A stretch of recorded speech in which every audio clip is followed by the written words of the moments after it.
Karena em, kalau menurut daftar hadir itu kurang lebih mahasiswanya ada 57.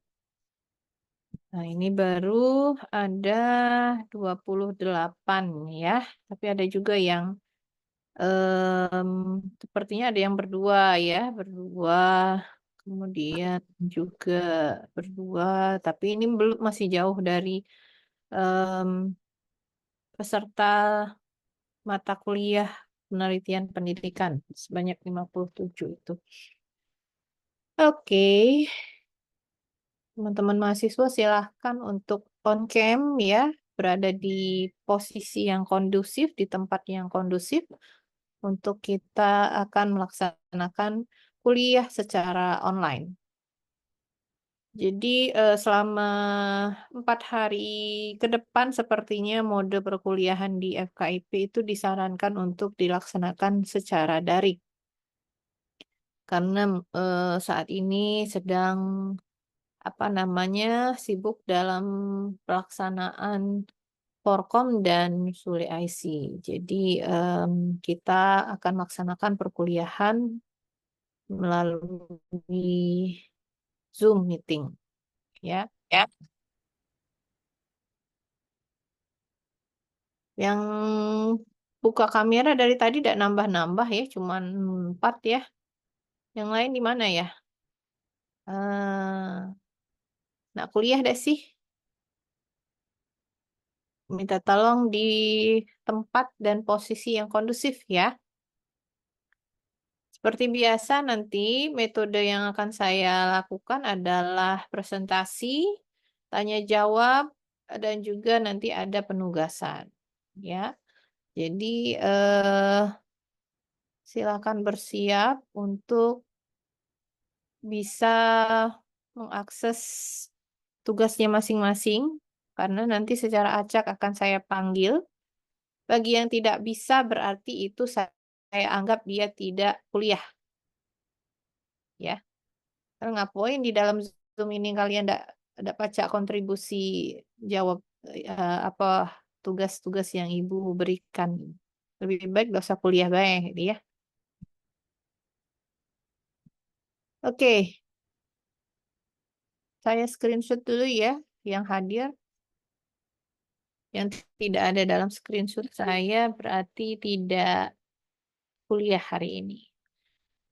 Jadi jatahnya habis ya untuk jangan sampai 80%-nya sudah terpakai eh sia-sia gitu ya. Baik, saya awali dulu. Bismillahirrahmanirrahim. Assalamualaikum warahmatullahi wabarakatuh. Waalaikumsalam warahmatullahi wabarakatuh. Kak Mano, masih semangat enggak kuliahnya walaupun online?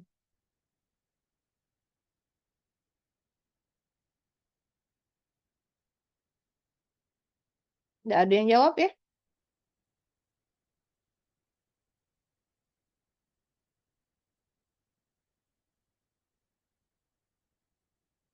Apa kira-kira lesu ya nak kuliah? Sampai masih semangat. Belum masih semangat. Semangat. Semangat ya, semangat ya. Tetap semangat walaupun kita online. Oke, rekan-rekan mahasiswa, minggu lalu kita sudah membahas tentang eh, bagaimana menyusun kajian pustaka atau bab 2 dari proposal penelitian. Dan juga kita juga sempat membahas tentang hipotesis, gitu ya. Ada yang bisa mengulangi apa itu hipotesis? Apa yang saudara pahami tentang hipotesis? Dugaan sementara, Bu.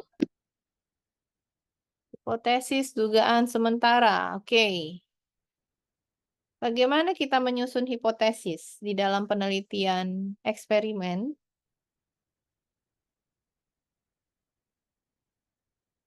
Menentukan variabel terlebih.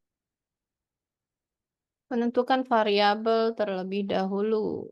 Bisa jadi, ya. Kemudian, bagaimana untuk bisa menjamin bahwa memang hipotesis yang kita rumuskan itu sesuai dengan penelitian yang akan dilakukan. Apa yang harus dilakukan oleh peneliti? Dilakukan beberapa pengujian data, Bu. Pengajian data, lebih tepatnya adalah mengkaji teori ya.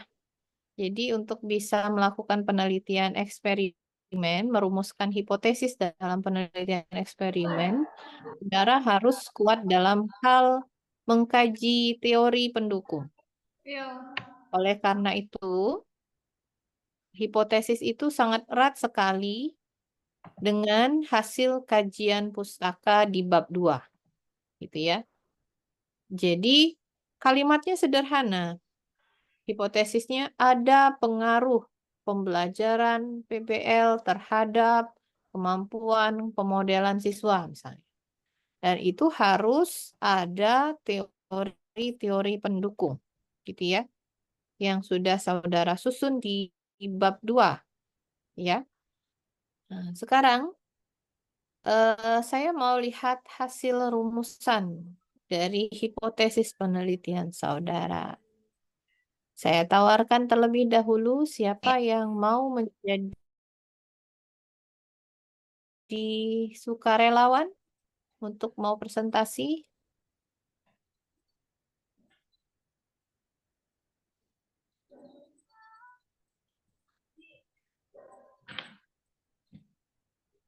Kalau tidak ada, aku panggil. Kalau tidak baca presentasi, aku catat namanya. Tidak ada ya? Oke, coba kita lihat Aisyah Nadira. Mana orangnya? Hadir, Ibu. Hadir. Bisa share screen Aisyah, proposal penelitiannya yang memuat rumusan hipotesis di dalamnya. Baik, Ibu. Sebentar.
Sebentar ya Ibu, karena Aisyah nggak bisa share screen pakai handphone, jadi Aisyah minta tolong teman dulu untuk share screen.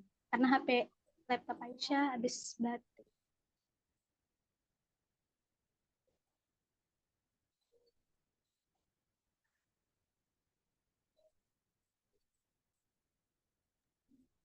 Silakan, bisa nggak Aisyah?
Terima kasih ya Mi sebelumnya.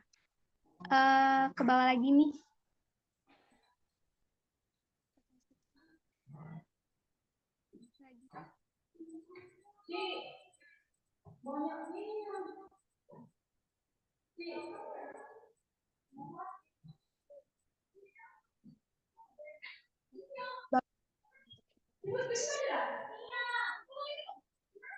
Oke, silakan.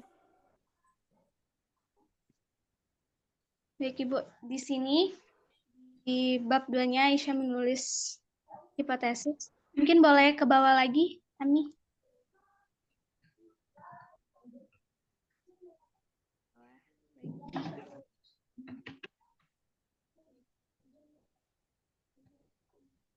Nah, stop. Jadi di sini ada hipotesis H0 atau dugaan sementara, yaitu tidak terdapat pengaruh yang signifikan antar penerapan pendekatan pembelajaran matematika realistik dengan metode pembelajaran konvensional terhadap kemampuan pemecahan masalah siswa pada materi Pitagoras dengan konteks taman rumah kaca. Terus hipotesis alternatifnya yaitu terdapat pengaruh yang signifikan antar penerapan pendekatan pembelajaran matematika realistik atau PMRI dengan metode pembelajaran konvensional terhadap kemampuan pemecahan masalah siswa pada materi Pitagoras dengan konteks taman rumah kaca. Karena di sini Aisyah baca beberapa jurnal, dan jurnalnya itu mempunyai hasil ini Bu, tidak terlalu mendapatkan pengaruh dari PMR ini terhadap pembelajaran konvensional dengan Pitagoras itu. Itu untuk hipotesisnya. Apakah dilanjutkan dengan yang lain, Bu? Atau hipotesis saja dulu? Hipotesis saja dulu ya kita bahas. Jadi coba di zoom dulu Aisyah ininya, hipotesisnya.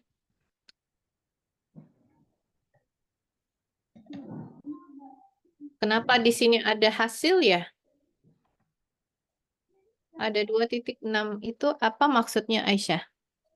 Oh iya Ibu, itu salah. Kemarin lupa ngapus. Kenapa itu salah? Kemarin pada saat proposal penelitian deskriptif, Aisyah itu pakai hasil Ibu. Dan pada saat Aisyah cari lagi hasilnya, tidak ada hasilnya dulu, Bu. Hasil di sini maksudnya apa? Hasil dari kemampuan berpikir siswa dengan PMRI itu, Ibu. Data penelitian lain atau penelitian yang telah kamu lakukan? Data dari penelitian sebelumnya, Ibu. Data dari penelitian sebelumnya. Jadi ini kurang tepat ya. Bagian 2.6 ini dikategorikan sebagai hasil ya. Di dalam bab 2 itu kita hanya mengeksplor topik-topik penelitian.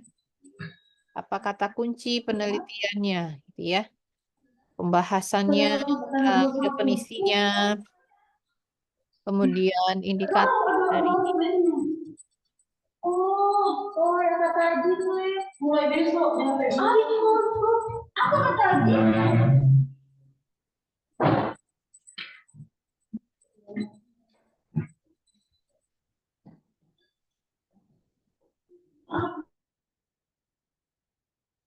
Oke, tolong dalam kondisi yang kondusif ya untuk kuliah gitu ya. Saya merasa terganggu kalau misalkan sudah susah payah kita nge-zoom gitu ya. Tapi saudara tidak dalam keadaan atau kondisi yang kondusif untuk mengikuti perkuliahan. Nah, jadi di bab 2 ini, seperti yang sudah pernah kita bahas, isinya adalah menceritakan tentang kajian teori yang berkaitan dengan fokus penelitian. Ya.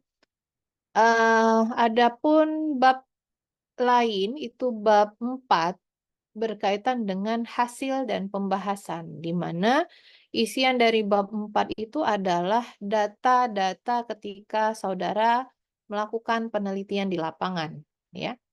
Kalau ternyata saudara ingin menceritakan apa yang disebutkan oleh penelitian terdahulu, maka sesuaikan dengan peruntukannya.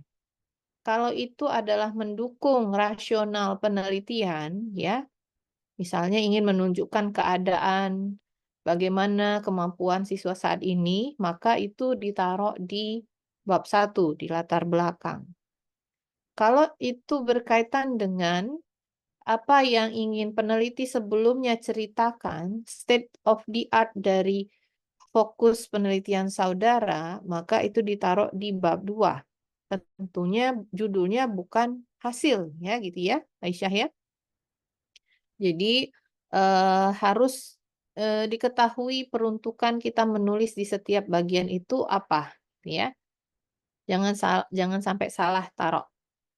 Kemudian saya lihat tadi di bab 1, kalau kita menyertakan referensi, itu tidak perlulah dicantumkan linknya. Tadi ya saya lihat sekilas pada saat di bab pendahuluan, ada link artikel. Coba ke atas di bab pendahuluan ya, sekilas saja.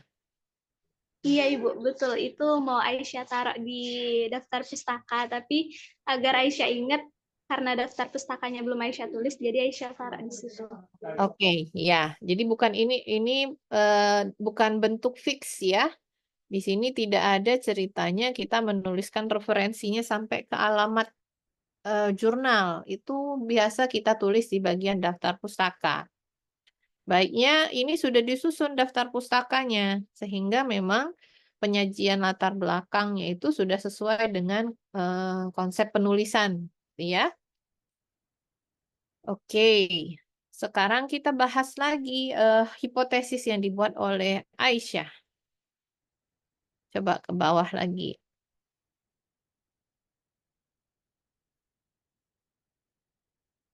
Ya. Nah, dalam hipotesis itu yang bisa kita lihat di sini adalah di dalam hipotesis itu ada rumusan masalah gitu ya. Atau kita sebut di sini sebagai masalah. Jadi dalam hipotesis itu kita bisa melihat masalah penelitian. Masalah penelitian dari Aisyah ini apa? Ada yang bisa menyebutkan apa rumusan masalah atau masalah di dalam penelitian yang Aisyah tulis di dalam proposal ini. Kemarin sudah sempat Ibu bahas ya bahwa di dalam hipotesis kita bisa melihat masalah. Nah, sekarang masalah di dalam apa namanya secara eksplisit di dalam hipotesis ini apa ya? Kemampuan pemecahan masalah. Kemampuan pemecahan masalah.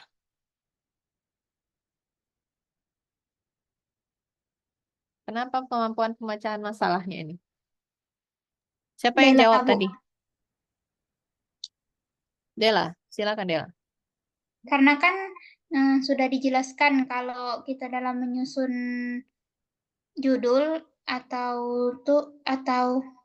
latar belakang pasti kita menyatakan masalahnya dulu. Di sini berarti yang bermasalahnya itu kemampuan pemecahan masalah siswa pada materi Pitagoras. Oke, dari hipotesis ini bisa nggak kita melihat rumusan masalahnya apa? Rumusan masalah di dalam penelitian Aisyah ini.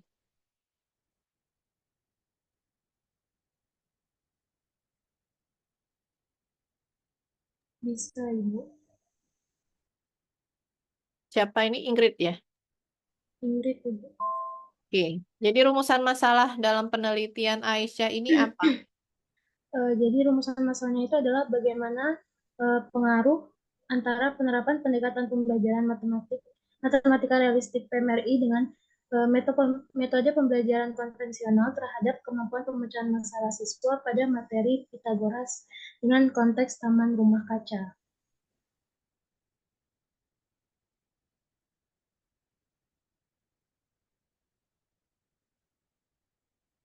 Rumusan masalahnya bagaimana pengaruh pendekatan PMRI dan seterusnya terhadap kemampuan pemecahan masalah siswa, materi Pitagoras dan seterusnya.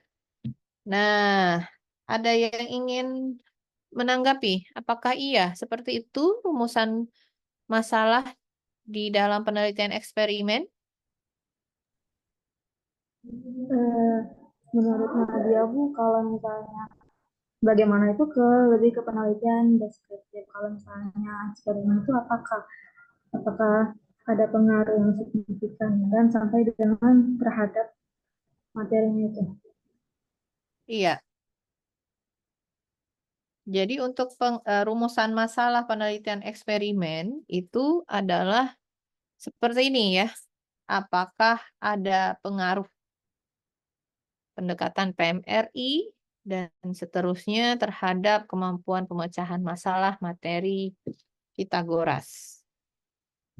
Ya, coba kita lihat ke atas, apakah sesuai dengan rumusan masalah yang kita sebutkan tadi? Ada nggak yang disebutkan? Apakah ada pengaruh?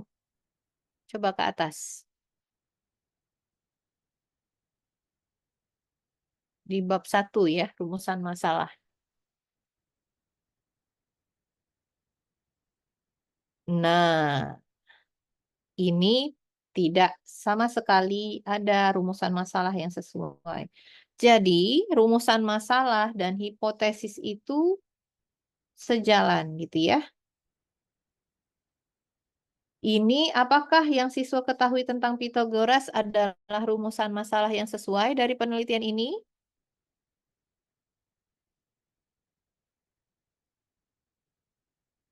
Silakan direspon. Tidak sesuai, Ibu. Tidak ya. Tidak ya Aisyah.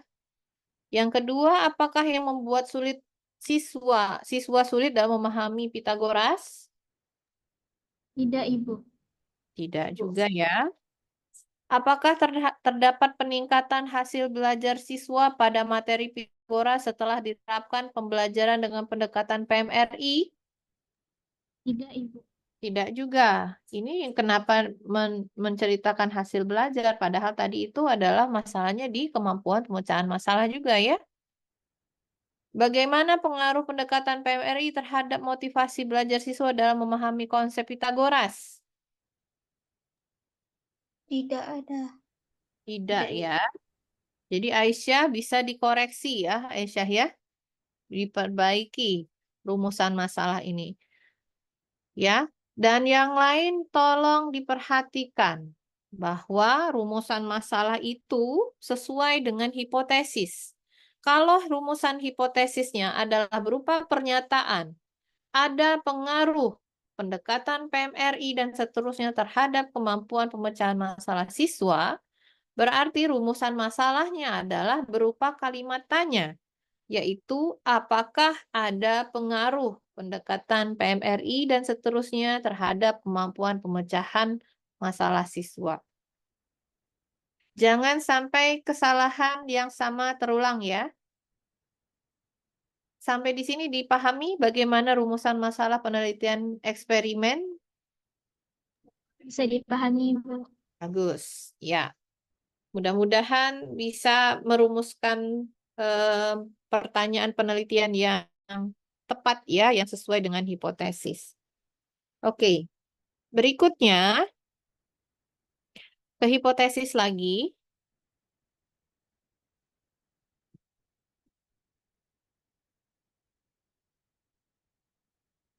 Ya, kita berbicara tadi dari hipotesis ini kita bisa mengidentifikasi masalah penelitian.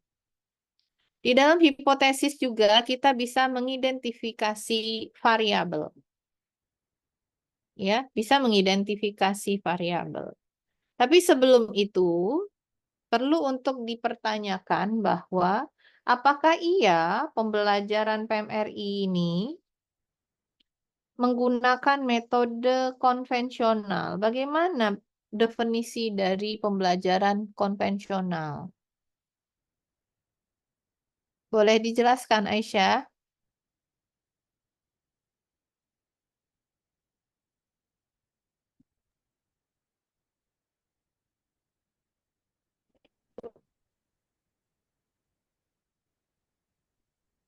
Jadi di sini kan dituliskan misalnya pendekatan pembelajaran matematika realistik dengan metode pembelajaran konvensional terhadap kemampuan pemecahan masalah.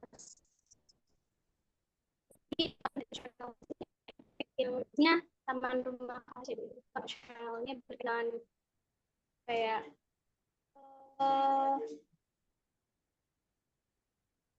rumah, seperti rumah, taman rumah kaca gitu. Jadi yang seperti apa Budaya metode pembelajaran konvensional? Metode pembelajaran konvensional di sini maksudnya apa? Metode yang seperti apa?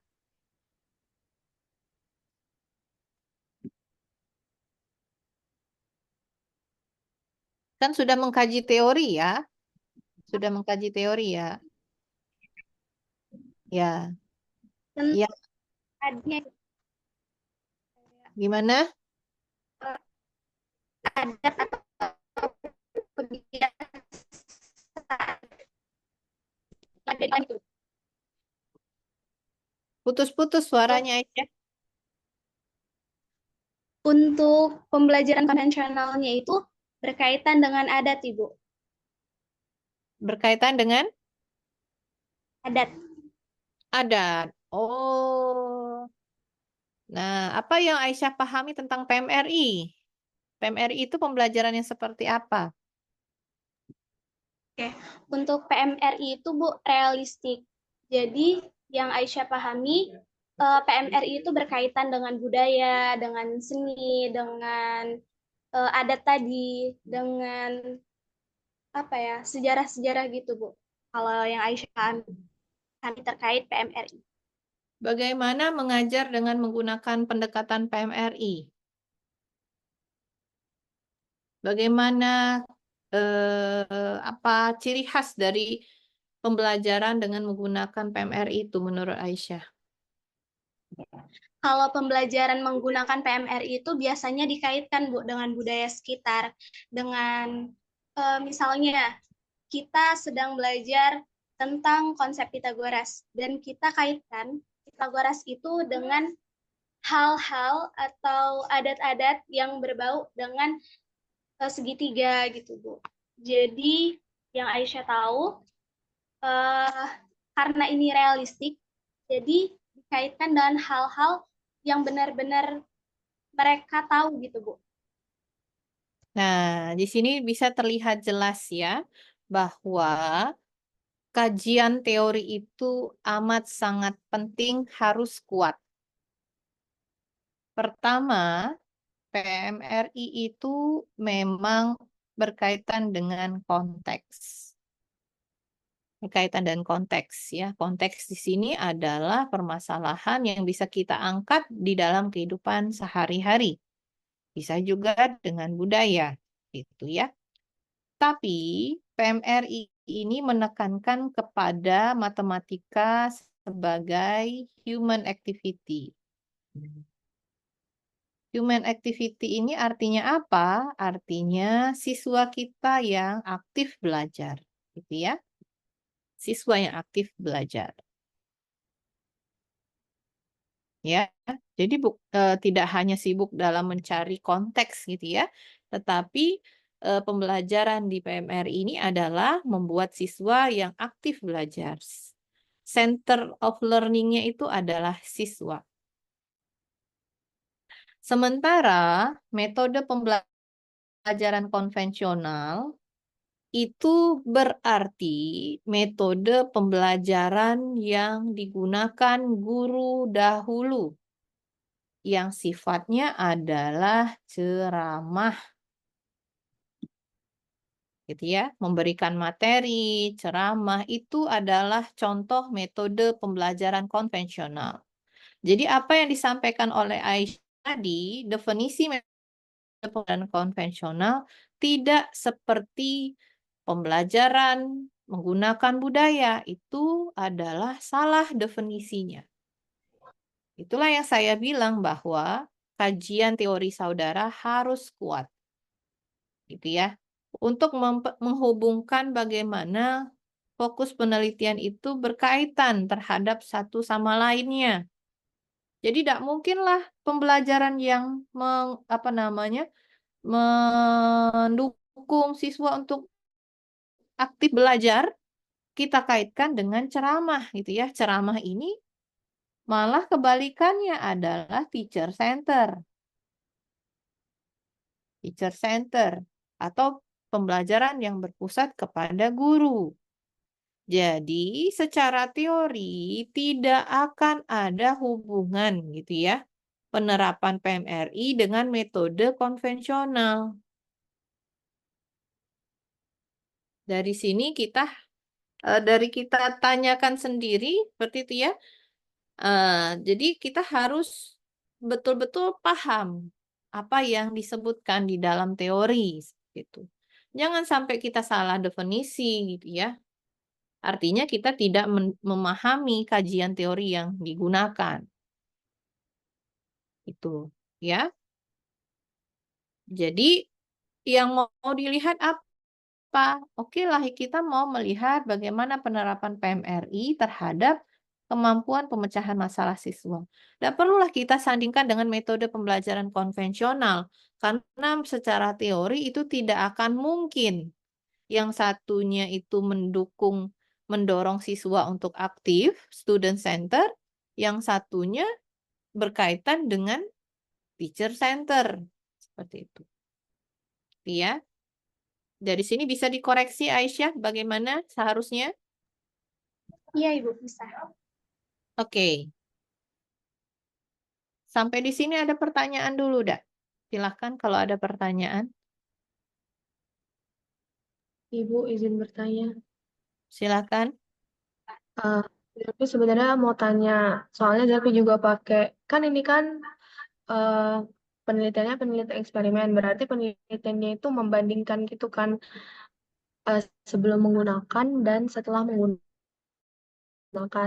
Nah, yang Zapi pakai itu modelnya itu model pembelajaran kontekstual teaching and learning. Nah, itu boleh nggak Bu, mengomparkan atau membandingkannya dengan pembelajaran konvensional? Dan juga izin bertanya lagi, kalau misalkan memang boleh, tapi di judul itu nggak ada membahas mengenai konvensional, apakah perlu menaruhkan atau mencantumkan pembelajaran konvensional itu pada landasan teorinya? Nah, ini kaitannya dengan desain penelitian gitu ya. Jadi di dalam penelitian eksperimen itu memang ada desain yang menyebutkan bahwa ada satu grup sebagai grup yang mendapatkan treatment. Ada satu grup atau kelompok yang menjadi kelas kontrol gitu ya. Jadi yang mendapatkan treatment itu kita terapkan pembelajaran yang kita sedang teliti. Sedangkan yang kelompok yang menjadi kelas kontrol itu hanya menggunakan pembelajaran yang biasanya dilakukan. Tapi kita tidak di dalam kajian pustaka tidak menyebutkan yang dimaksudkan dengan pembelajaran konvensional itu tidak. Di dalam rumusan masalah juga tidak. Kita ingin memperlihatkan bahwa pembelajaran misalnya tadi PMRI itu punya pengaruh terhadap kemampuan pemecahan masalah. Caranya bagaimana melihat pengaruhnya itu, yaitu membandingkan dengan data lama dengan data yang baru. Data baru itu adalah data di mana kita sedang melaksanakan pembelajaran PMRI gitu ya. Yang satunya lagi sebagai perbanding adalah data kelas di mana menggunakan pendekatan yang biasa dilakukan. Seperti itu. Ya, jadi akan terlihat apakah memang ada perubahan signifikan dari kemampuan pemecahan masalah siswa di kelas yang menggunakan PMRI dengan kelas yang biasa menggunakan pendekatan yang biasanya. Seperti itu. Izin tanya lagi Bu, berarti kalau kayak gitu boleh ya Bu menggunakan konvensional tadi, atau menggunakan kalimat lain aja dengan menggunakan pembelajaran biasa? Di dalam hipotesis kita tidak perlu menyebutkan itu.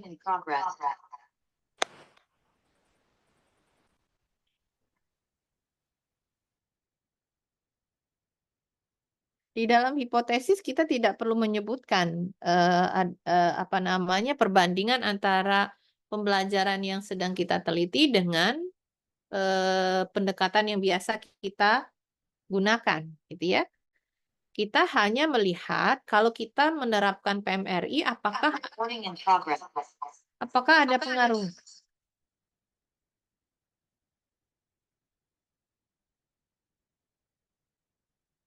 Apakah ada pengaruh antara PMRI dengan kemampuan pemecahan masalah siswa? Kelihatan ada pengaruh setelah tadi kita melakukan treatmentnya di dalam kelas yang terpisah dibandingkan dengan kelas yang kita sebut dengan kelas kontrol tadi. Jadi ada perbedaan data seperti itu. Ya, dalam proposal kita tidak perlu menyebutkan adanya metode konvensional. Tapi yang menjadi sorotan kita itu adalah bagaimana pendekatan PMRI itu punya pengaruh atau tidak terhadap kemampuan pemecahan masalah siswanya.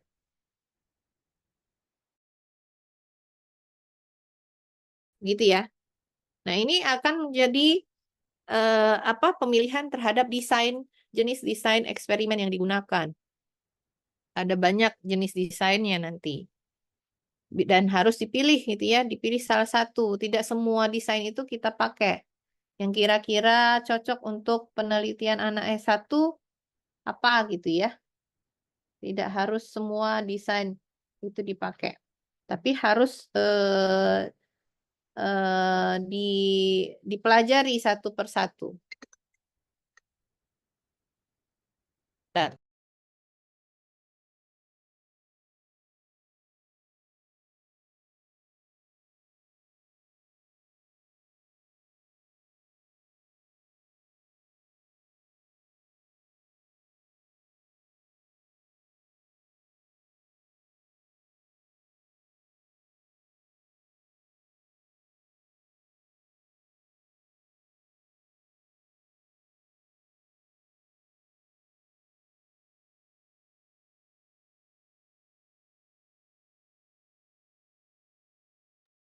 oke.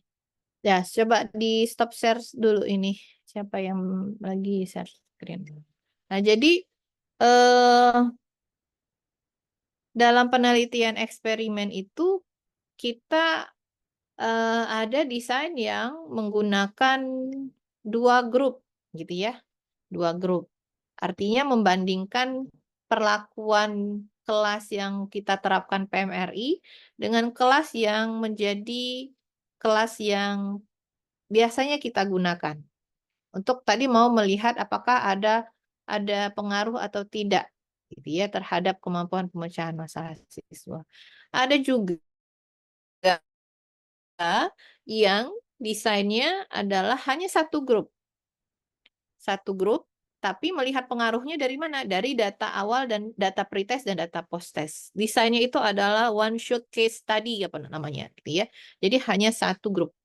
Nah, ini akan mempengaruhi di metode bab 3 jenis desain yang akan dipilih oleh saudara.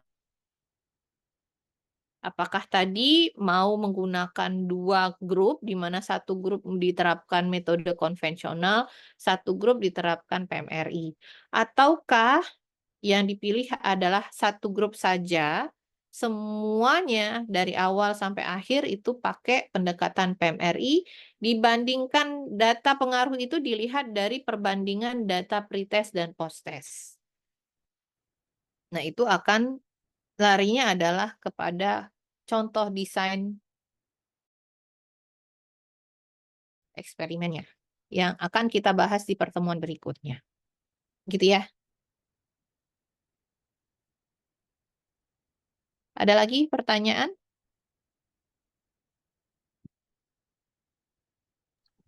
Ibu, izin bertanya, Bu. Ya, silakan. Berarti kalau ingin mengetahui pengaruh, apakah akan ada, apakah H0 itu signifikan atau enggak, itu pakai post-test dan pre-test itu ya, Bu? Atau pakai kelas kontrol sama kelas, apa ya lagi? Nah, itu tergantung dari tipe desain eksperimen yang kamu pilih.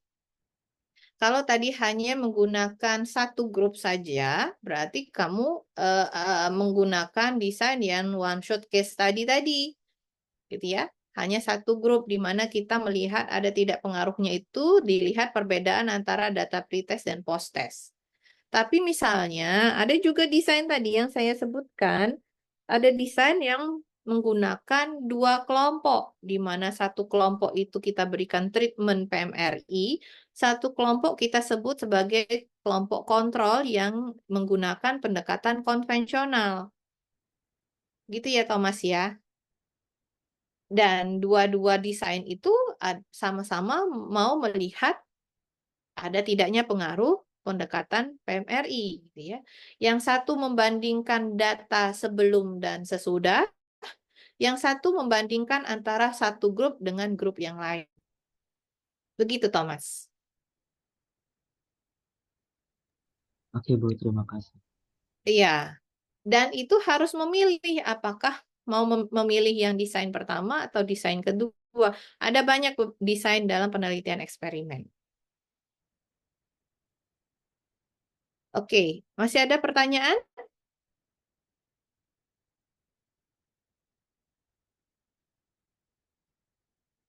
Oke, kita lanjut dulu ke topik berikutnya berkaitan dengan variabel. Pernah membahas tentang variabel? Apa itu variabel?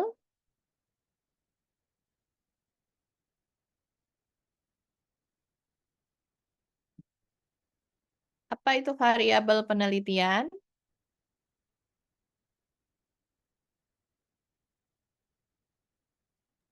Subjek penelitian bukan?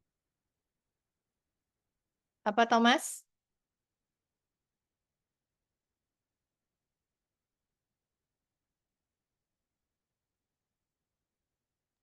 Objek penelitian, Ibu. Objek penelitian. Contohnya apa?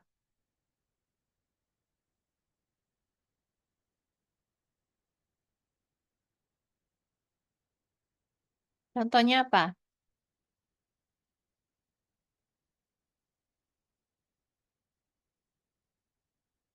Oke ya, saya berikan penjelasan apa namanya? Penjelasan sedikit terkait dengan variabel. Contoh variabel itu adalah seperti ini.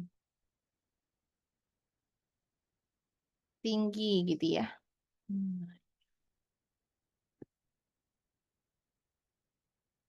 Tinggi badan. Ya, tinggi badan, kemudian hasil belajar. Hasil belajar. Dua hal ini disebut sebagai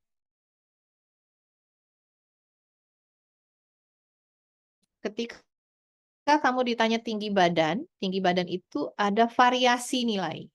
Ada yang tingginya 160 cm gitu ya. Ada yang tingginya 170, 172, 180. Nah, jadi segala sesuatu yang memiliki variasi yang melekat kepada subjek, itulah namanya variabel. Kalau di sini didefinisikan, variabel itu adalah ciri, sifat, karakteristik, atau keadaan yang melekat kepada subjek. Subjek bisa berupa orang atau barang ya, yang berbeda-beda intensitasnya, banyaknya, atau kategorinya. Jadi segala sesuatu yang ada kelompok apa namanya, ada nilainya, bisa dikelompokkan atau banyaknya itu bisa dijadikan sebagai contoh variabel. Ya. Misal, kalau kita bertanya kepada 10 orang, ditanya tentang usia. Ya.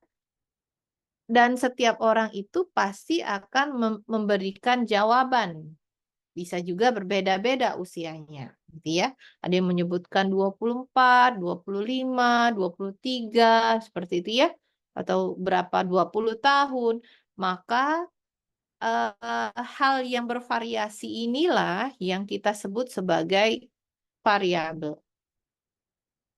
Variabelnya apa? Variabelnya berarti usia. Kalau yang saya sebutkan tadi contohnya tinggi badan, hasil belajar. Kenapa hasil belajar itu terkategori sebagai bisa dikategorikan sebagai variabel? Karena dia memiliki nilai variasi nilai gitu ya. Ada yang nilainya 60, 70, 100, 80, 85. Nah, itulah yang kita bisa sebut sebagai variabel. Variabelnya disebut apa? Hasil belajar. Sampai di sini pengertian tentang variabel bisa dipahami? Paham Ibu. Paham ya? Ya, ini jadi variabel itu konsep yang mempunyai bermacam-macam nilai gitu ya. Pokoknya bisa kalau kita lihat ada variasinya. Jenis kelamin, ada variasinya enggak? Ada, laki-laki, perempuan. Berarti bisa kita kategorikan variabel. Jadi variabelnya apa? Jenis kelamin. Ya. Contoh yang lain misalnya berat badan, warna kulit, ya, partisipasi petani, produksi padi, hasil belajar, metode belajar. Metode belajarnya ada banyak tadi kan? Ada yang ekspositori atau ceramah, ada yang tanya jawab, ada penugasan, presentasi. Nah, jadi ketika ada varian yang berbeda-beda, maka bisa kita kategorikan sebagai variabel. Kita sebutkan berarti variabelnya apa? Metode belajar. Tinggi tanaman gitu ya, ini bisa dijadikan contoh sebagai variabel. Produksi tanaman, pendapatan petani, kinerja usaha tani, volume penjualan, dan sebagainya. Ya. Kemudian, variabel ini kan ya? Jadi harus Tidak ada Ibu. nggak ada. Jadi harus memilih variabel yang memang bisa diukur. Iya. Terus macam-macam variabel dalam penelitian eksperimen kita sering berbicara tentang variabel berdasarkan hubungan, gitu ya. Bagaimana contohnya adalah variabel bebas, variabel terikat, variabel kontrol, variabel moderator, dan intervening. Yang ini yang akan kita lebih banyak bicarakan. Variabel bebas. Variabel bebas atau yang disebut sebagai variabel independen. Ya, variabel ini adalah variabel yang mempengaruhi variabel yang lain. Ya, posisinya adalah mempengaruhi variabel yang lain. Jadi ketika kita berbicara variabel bebas, yaitulah yang kita sebut sebagai variabel yang mempengaruhi variabel yang lain. Ya, di dalam judul punya Aisyah tadi, pengaruh penerapan PMRI terhadap kemampuan pemecahan masalah, ya, yang mempengaruhi itu yang mana?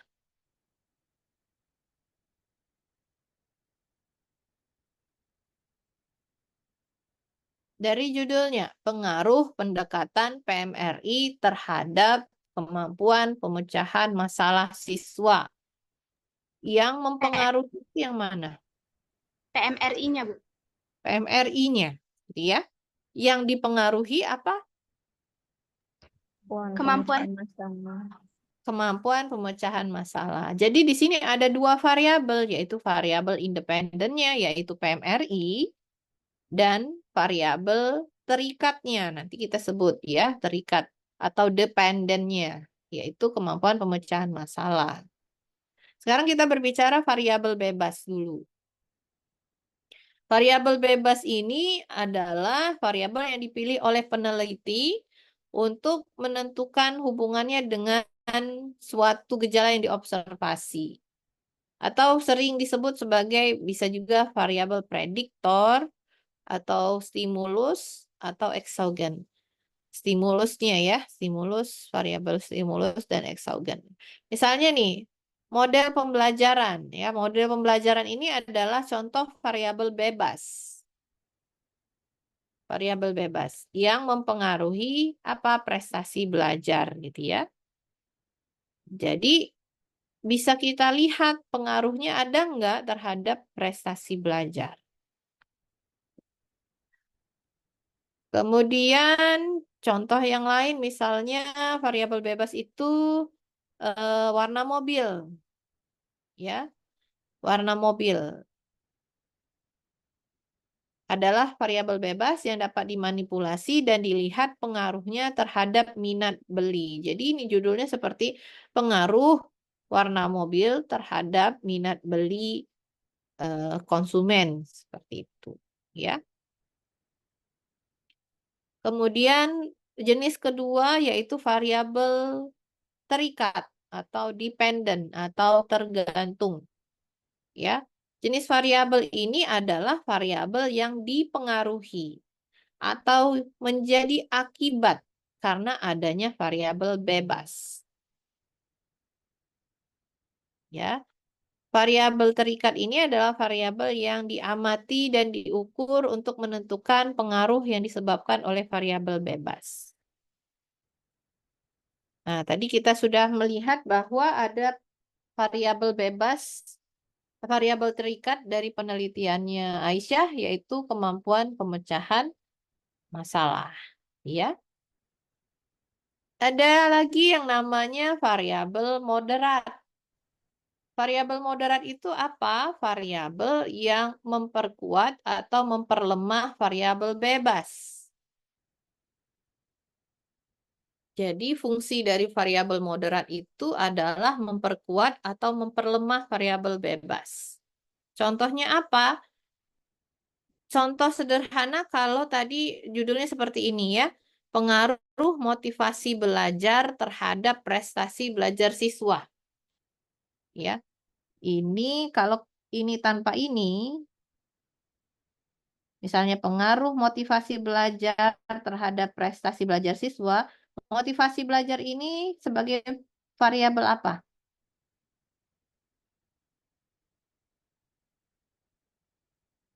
Variabel bebas. Variabel bebas. Prestasi belajar siswa sebagai apa? Variabel terikat. Variabel terikat. Nah, variabel moderat di sini posisinya adalah iklim kelas berbeda. Ya, fungsinya adalah memperkuat atau memperlemah variabel bebas.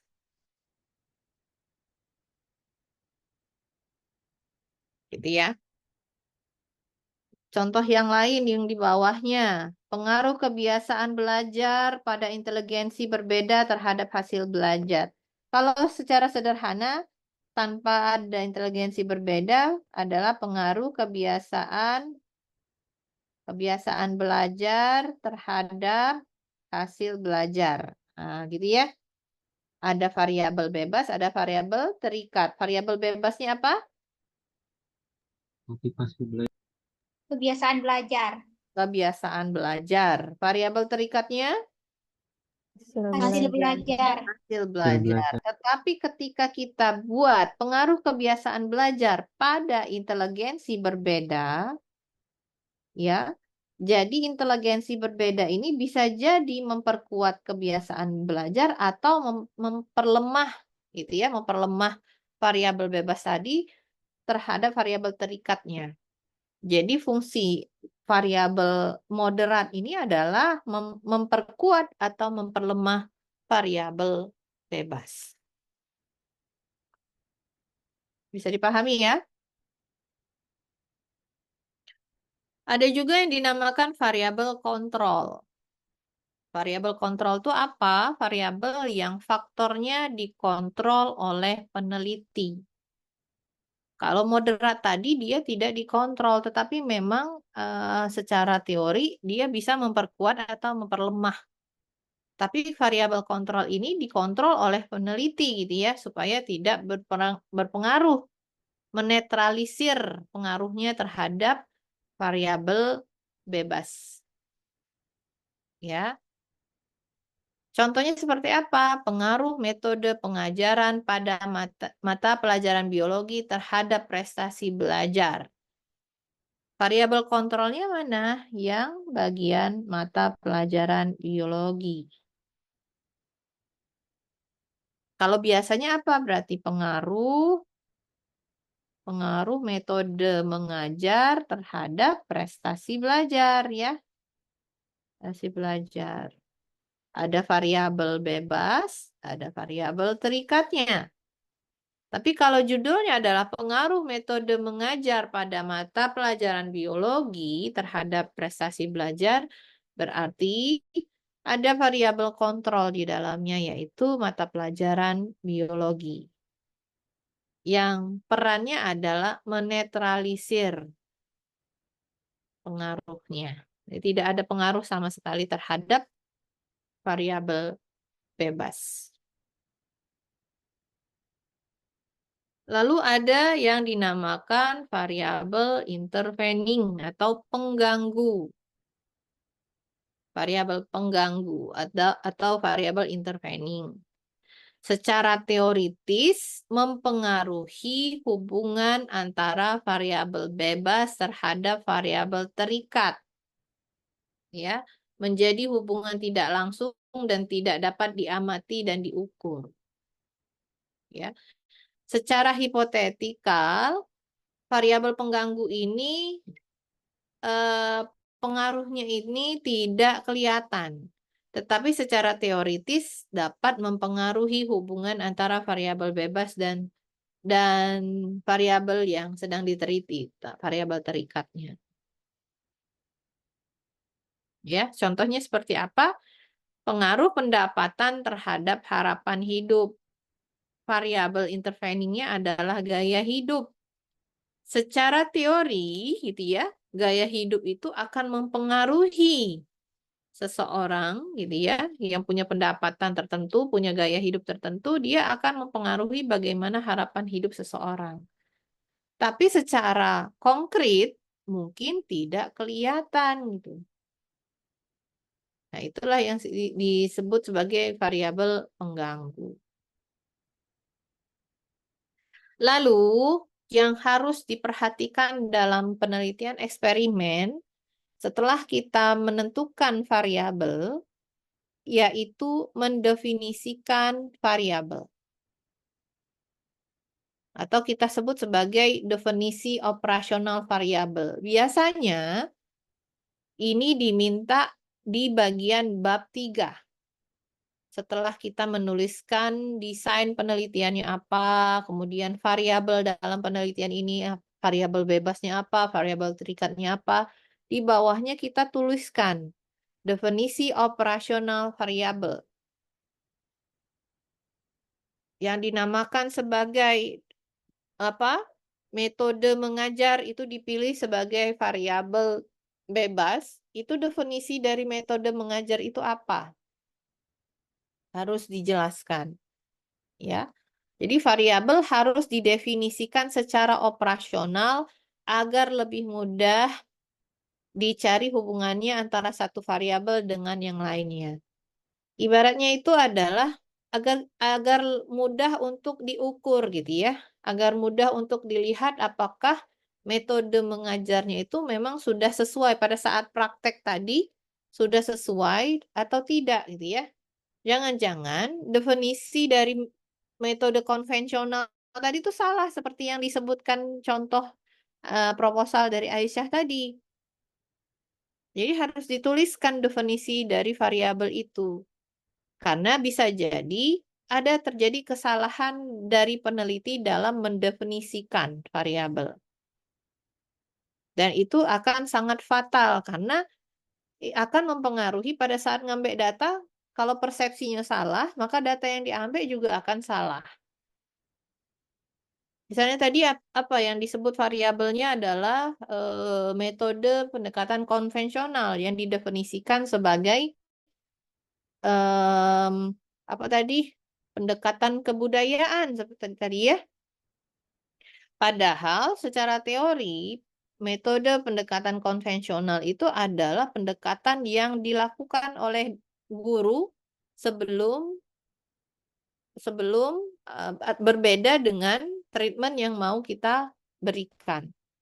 Bisa jadi metode pendekatan konvensionalnya apa? Ceramah misalnya. Nah, kan itu tidak ada kaitannya sama sekali dengan pendekatan kebudayaan tadi. Nah, akan sangat jauh sekali data yang dikumpulkan kalau tadi pengertian atau definisi dari operasional variabelnya tidak jelas.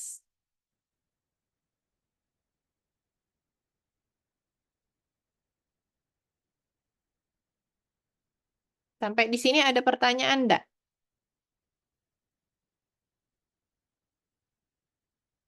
Jadi kalau proposal penelitian eksperimen di bab 3-nya, ya, ada 3.1 desainnya pakai desain apa, 3.2 variabel penelitiannya apa, 3.3 ada bagian kita harus mendefinisikan definisi operasional variabel. Jadi variabel bebasnya apa gitu ya. Variabel bebas dalam penelitian ini adalah metode mengajar. Metode mengajar adalah metode apa? Jadi definisinya itu harus operasional, harus bisa diukur, bisa dilihat kesesuaiannya pada saat praktek atau pada saat ngambil data. Gitu ya. Variabel bebasnya adalah pendekatan PMRI. Pendekatan PMRI adalah pendekatan di mana siswa terlibat aktif, misalnya itu ya, dalam pembelajaran yang diawali oleh konteks seperti itu. Jadi pada saat nanti ngambil data, jelas sesuai IDA pendekatan yang diterapkan di kelas dengan definisi yang kita tuliskan di bagian bab 3. Ya. Apa manfaatnya kita mendefinisikan operasional variabel? Yang pertama, kita mengidentifikasi kriteria yang diobservasi. Seperti yang saya jelaskan, contohnya pendekatan PMRI tadi. Berarti KG pada saat ngambil data akan dilihat pada saat observasi kita tadi awalnya mendefinisikan pendekatan pembelajaran PMRI itu tadi adalah pendekatan yang berpusat pada siswa. Nah, pada saat operasi ternyata tidak berpusat pada siswa. Maka itu apa namanya tidak sedang mengobservasi pendekatan PMRI bisa kita sebut. Karena tidak sesuai dengan definisi yang kita sepakati di bab 3. Ya. Yang kedua, menunjukkan bahwa konsep atau objek mungkin mempunyai lebih dari satu definisi operasional. Menurut pendapat A, definisinya ini. Pendapat B berbeda lagi definisinya ini. Nah, itu untuk mengantisipasi perbedaan bagaimana definisi dari variabel itu, haruslah kita definisikan operasional variabelnya itu untuk bisa menyepakati definisi yang digunakan dalam penelitian. Yang ketiga, mengetahui bahwa definisi operasional bersifat unik dalam situasi di mana definisi tersebut harus digunakan. Apa yang dimaksud dengan bersifat unik di sini?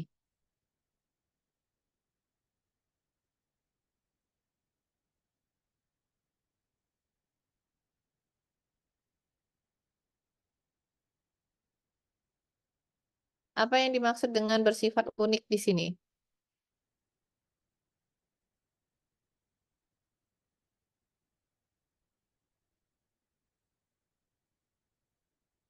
Apa ya?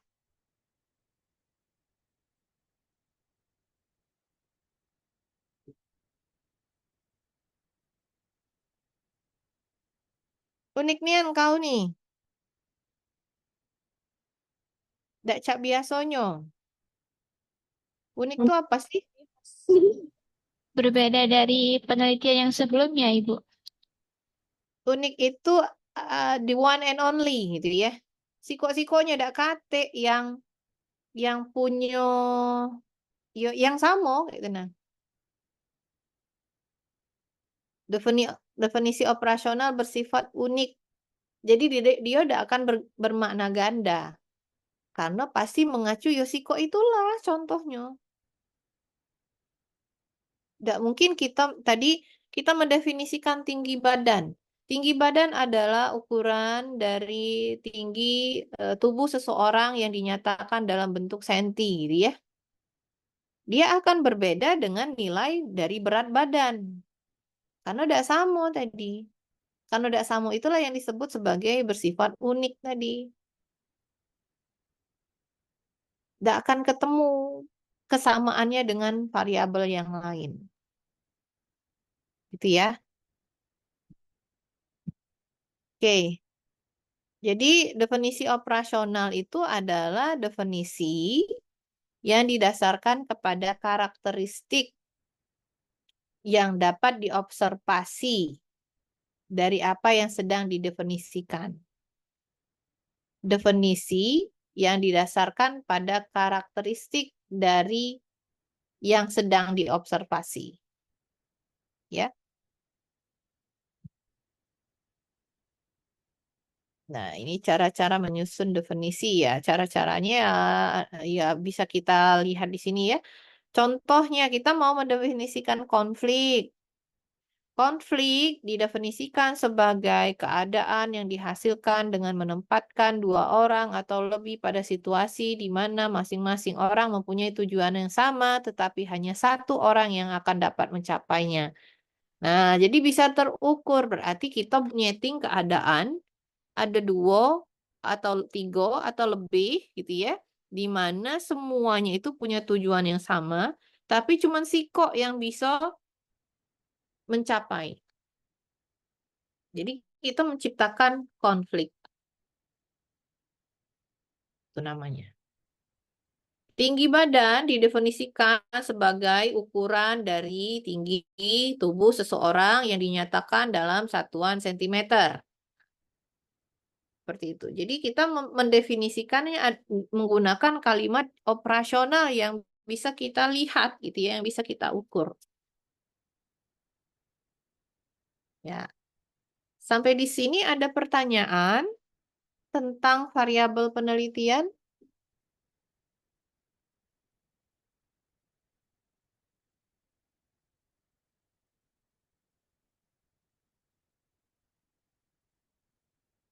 Coba kita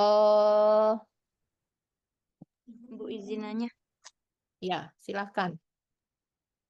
kalau di penelitian kami itu cukup pakai dua variabel aja atau maksudnya harus cukup variabel terikat, variabel bebasnya atau sampai ke lain-lain itu? Kalau secara teori Ibu menyampaikan jenis-jenis variabel ya. Kamu kamu perlu tahu apa itu variabel terikat, variabel bebas, variabel kontrol, variabel moderat, variabel pengganggu. Kamu harus tahu itu. Tapi untuk praktek di mana saudara menyusun proposal penelitian cukup menggunakan dua jenis variabel ini saja. Kan namanya baru belajar ya. Kan ingin melihat hubungan antara dua variabel. Jadi kita pakai dua variabel saja. Apakah tadi variabel terikat dan variabel bebas seperti itu ya? Karena nanti kan ujungnya adalah saudara akan membuat proposal skripsi, ya skripsi yang menggunakan metode yang sederhana karena tadi baru belajar meneliti. Jadi kalau nanti penelitiannya eksperimen, pilihlah sesuai dengan em, apa tahapan saudara belajar mau melihat hubungan dua variabel tadi, variabel terikat dan variabel bebas seperti itu. Boleh sih nak diterapkan di dalam penelitiannya itu ada variabel kontrol, ada variabel pengganggu, ada variabel moderatnya sekaligus silahkan saja, tidak apa-apa. Tapi itulah biasanya itu diteliti tidak oleh anak S1, ya. Karena harus mengkaji tadi yang disebut sebagai variabel moderat itu seperti apa, ada hubungan apa dengan variabel bebasnya. Secara teori ada nggak kira-kira kecenderungan untuk memperkuat atau memperlemah dari variabel bebas seperti itu ya? Nah, kalau cuman tahapan belajar, saya sarankan cukup menggunakan dua jenis variabel ini saja, yaitu variabel terikat dan variabel bebas. Itu ya. Siapa yang nanya tadi?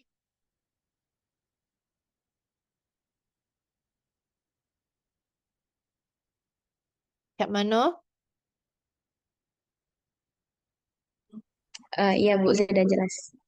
Oke, Amori ya. Nah, sekarang coba kita cek. Mana ya? Safari. Ini nah. Nah,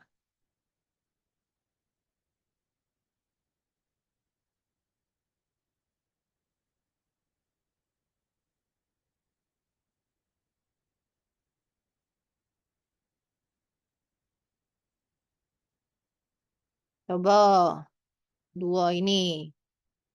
Dari judul di sini, bisa nggak kita identifikasi variabel di dalam penelitiannya? Siapa yang bisa? Di sini, Bu. Ya, Dela, silakan. Untuk variabel bebasnya pembelajaran matematika realistik. Terus untuk variabel terikatnya kemampuan pemahaman konsep.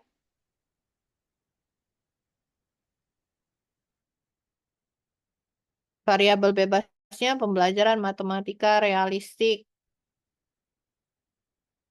Variabel terikatnya kemampuan pemahaman konsep.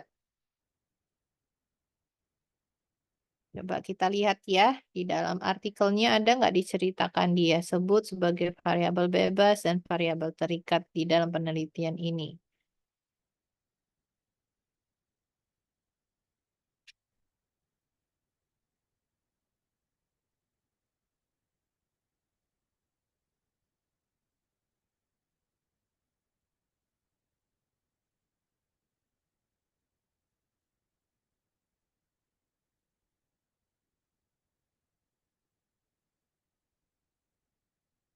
Nggak disebutkan ya. Tidak disebutkan ya.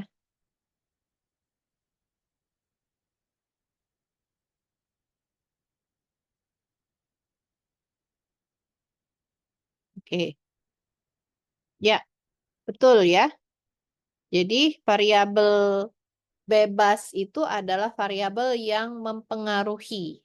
Berarti yang kelihatan di sini adalah pembelajaran matematika realistik berbasis etnomatematikanya karena dia khusus melihat yang berbasis etnomatematika.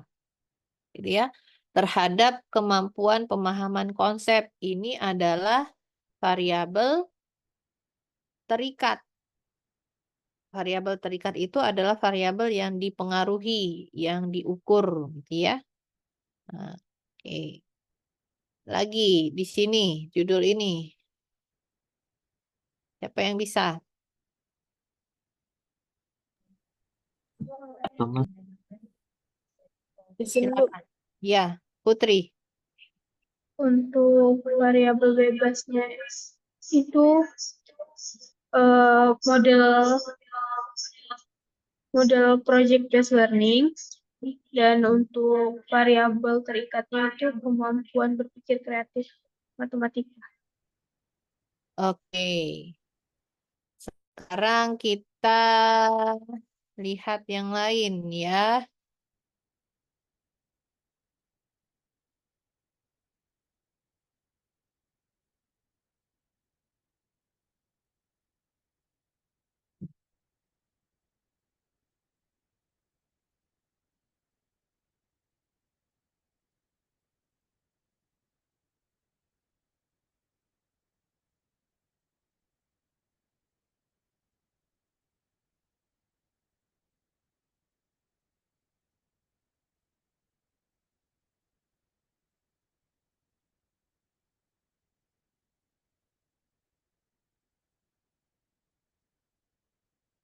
Nah, ini dulu Ana yang telah terbuka.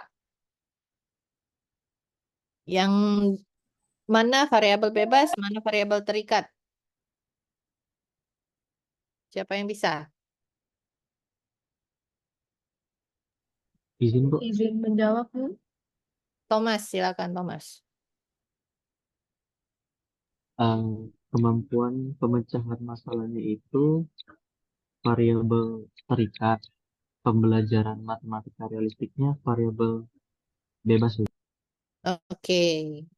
Jadi walaupun dibolak-balik, kita harus balik lagi ke definisi ya. Definisi dari variabel bebas itu adalah variabel yang mempengaruhi variabel lain. Sementara yang variabel terikat adalah variabel yang dipengaruhi oleh variabel lain.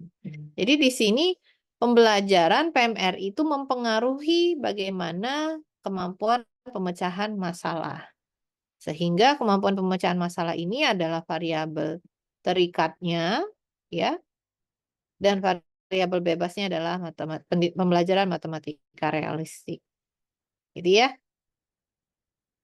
Jadi tidak selamanya judulnya pengaruh ini ya di dalam artikel seringkali yang disebutkan seperti ini. Tapi kalau kita lihat tujuan penelitian ini adalah untuk melihat pengaruh PMRI dalam meningkatkan kemampuan pemecahan masalah. Kan balik-balik lagi jadi judul penelitiannya pasti pengaruh pendekatan PMRI terhadap kemampuan pemecahan masalah. Kalau ini,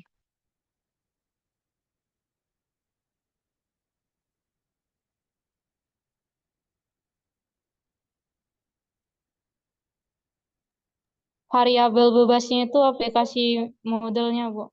Terus variabel terikatnya itu hasil belajar matematika siswa. betul. Oke, bagus. Jadi sudah bisa ya mengidentifikasi variabel dalam penelitian ya. Tinggal satu lagi coba belajar untuk mendefinisikan variabel tadi, definisi operasional variabel. Ya, harus didefinisikan secara operasional. Jadi, tugas berikutnya saudara mulai menyusun bab 3 ya. Coba tuliskan variabel penelitian saudara dan definisikan definisi operasional variabelnya di bab 3 itu. Pertemuan berikutnya kita membahas tentang jenis-jenis desain penelitian eksperimen. Semua mahasiswa wajib mencari tahu. Wajib mencari tahu apa saja desain penelitian eksperimen. Boleh dari buku, boleh dari internet ya. Yang ada one shot case study, kemudian ada kuasi eksperimen dan sebagainya gitu ya, ANOVA dan sebagainya. Silahkan saudara baca dan buat PPT-nya. Judulnya Desain Penelitian Eksperimen. Minggu depan akan secara acak dipanggil gitu ya untuk menjelaskan ada berapa yang sudah ditemukan berbagai desain penelitian eksperimen. Jadi tugas yang pertama, balik ke proposal saudara masing-masing, menyusun bab 3, poin menuliskan variabel penelitian dan definisi operasional variabel. Kemudian minggu depan saudara diminta untuk membuat PPT yang berisi jenis desain penelitian eksperimen yang nanti berikutnya saudara pasti ujung-ujungnya disuruh untuk menulis poin di dalam proposal saudara, saudara menggunakan desain apa. Hari ini pertemuan ke-6 ya? Berarti minggu depan ke-7, gitu ya? Ke-7. Semakin dekat berarti ngumpul UTS-nya. Semangat ya. Yang sudah ketahuan ada yang salah, segera diperbaiki ya. Jangan sampai kesalahan yang sama terulang. lihat rumusan masalahnya udah sesuai, gitu ya, hipotesisnya udah sesuai dengan rumusan masalah, bukan juga penelitian eksperimen, gitu ya. Karena yang dikumpul adalah tipe penelitian eksperimen dulu. Oke, ada pertanyaan sampai di sini? Silahkan.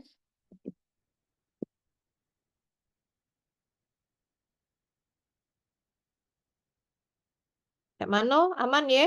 Paham ya?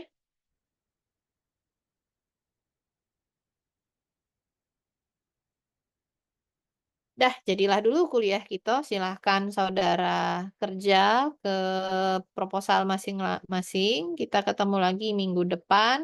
Ingat, setiap mahasiswa harus menyiapkan PPT tentang desain penelitian eksperimen. Jadi saudara paparan dulu, akan Ibu tunjuk secara acak apa yang sudah kamu temukan tentang desain penelitian eksperimen. Baru nanti saudara akan menentukan arah gitu ya, memilih desain yang mana di bab 3 itu. Itu saja. Terima kasih untuk kehadirannya. Sampai jumpa minggu depan. Saya akhiri. Assalamualaikum warahmatullahi wabarakatuh. Waalaikumsalam Waalaikumsalam warahmatullahi warahmatullahi wabarakatuh. wabarakatuh. Terima kasih Terima banyak, kasih, Ibu. Bu. Di